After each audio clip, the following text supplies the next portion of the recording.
We've won a partnership with Gilead and a partnership with NHS.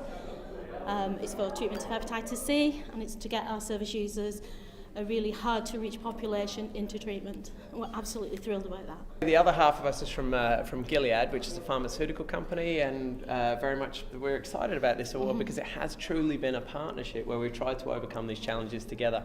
And I think the particular thing with this patient group is there's so many different stakeholders that are involved that there is no one single solution to it, and it takes a lot of parties to come together. So we're delighted to have been recognised for those efforts and how we've all come together. We're disappointed we couldn't have more of the NHS representation here tonight, but I think that's more to do with being forward-looking and a tender process that we're going through at the moment. So we've really worked in sort of with other substance misuse services and shared all our experiences, because it's really as a collective. If we're going to eliminate Hep C, this is the client group we need to get. So what we've done is made it a really easy pathway, really access into treatment, which they were never denied, but it was hard for them to access treatment previously. So it's made an absolute difference to these people and their recovery.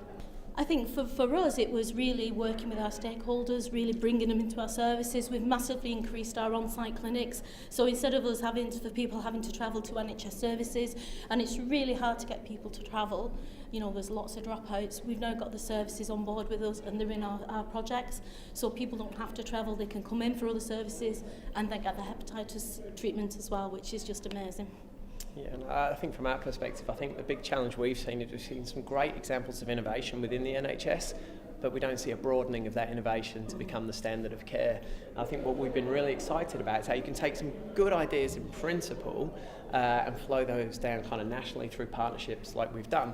But by having this team behind us, you can then work out how do you make that work for the people in a particular locality, and how the individual services are commissioned to make sure that that's the right thing, the right pathway for those patients. So that's been exciting. Yeah.